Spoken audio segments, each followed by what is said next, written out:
मित्रों, रामचरितमानस के रचयिता तुलसीदास जी को कौन नहीं जानता। एक बार तुलसीदास जी को किसी ने बताया कि जगन्नाथ जी में तो साक्षात भगवान ही दर्शन देते हैं। बस फिर क्या था, तुलसीदास जी महाराज प्रसन्न हो गए और अपने इष्ट देव का दर्शन करने के लिए श्री जगन्नाथपुरी को चल दिए। आपकी जानकारी के लिए बता दें, तुलसीदास जी के इष्ट देव प्रभु श्री राम हैं। लेकिन कहानी में आगे बढ़ने से पहले मित्रों, हमारी आपसे प्रार्थना है कि यदि आपने हमारा चैनल अभी तक सब्सक्राइब नहीं किया है तो जल्दी ही कर दें। और हाँ, अपने मित्रों, परिवारजनों और अपने बच्चों के साथ इस तरह की पौराणिक कहानियों को भी शेयर करिए।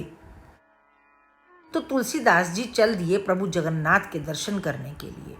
मित्रों, आजकल की तरह पहले साधन तो नहीं थे, तो महीनों और बरसों लग जाते थे किसी धाम की यात्रा करने के लिए। महीनों की कठिन और थका देने वाली यात्रा के उपरांत जब वह जगन्नाथपुरी पहुंचे तो मंदिर में भक्तों की भीड़ देखकर प्रसन्न मन से अंदर प्रविष्ट हो गए।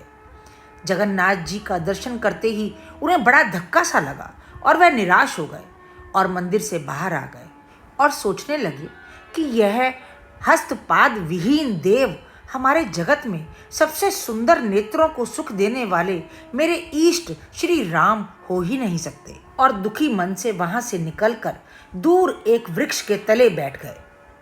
मित्रों, जो मित्र नहीं जानते जगन्नाथपुरी की विशेषता, उनके लिए बता दूं कि जगन्नाथपुरी सबसे पवित्र धामों में से एक है।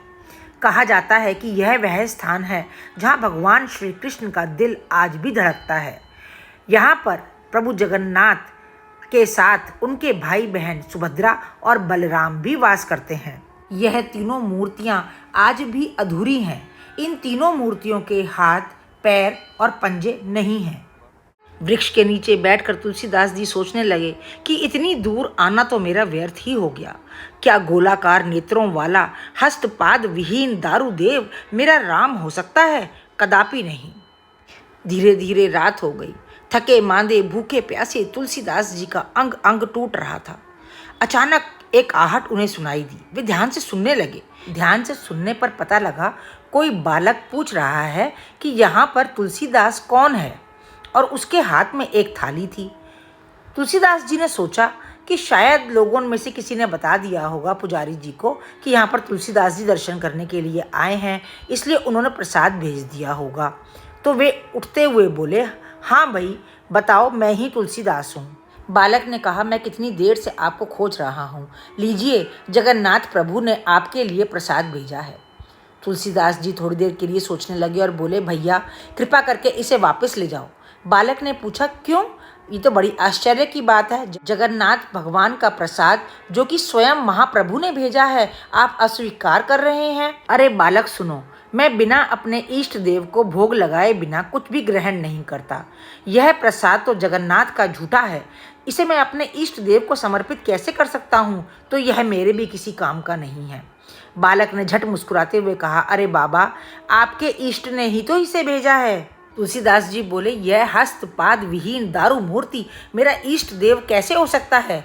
बालक ने कहा कि आप ही ने तो श्री रामचरितमानस में वर्णन किया है कि आपके इष्ट बिना पाँव के चलते हैं, बिना कान के सुनते हैं, बिना हाथों के ही सृष्टि का संचालन करते हैं। यह सुनते ही तुलसीदास जी की भाव भंगिमा देखने लायक थी। नेत्रों में प्रेमाश्रुओं का जल भरा हुआ था। थाल रख कर के वह बालक तुरंत ही अदृश्य हो गया और कह गया कि मैं ही तुम्हारा राम हूँ, वही राम हूँ जिसके मंदिर के चारों ओर हनुमान जी का पहरा रहता है। विभीषण नित्य मेरे दर्शन को आते हैं, कल प्रातः तुम भी आकर के मेरे दर्शन कर लेना। तुलसीदास जी की स्थिति ऐसी थी कि नेत्रों से अस्त्र अविरल बह रहे थे और शरीर की कोई सुध नहीं रह गई थी। उन्होंने बड़े ही प्रेम से प्रसाद को ग्रहण किया और प्रातःकाल जब मंदिर गए तब महाराज ने दर्शन करने के लिए उन्हें बुलाया। तब उन्होंने देखा कि जगन्नाथ, बलभद्र और सुभद्रा जी के स्थान पर श्री राम, लक्ष्मण एवं जानकी जी के भव्य दर्शन हो रहे हैं। इस प्रकार भगवान ने भक्त की इच्छा को पूरा किया। मित्रों, यह था आज का व्लॉग। यदि आपको अच्छा लग रहा हो तो इसे अवश्य आगे शेयर करें।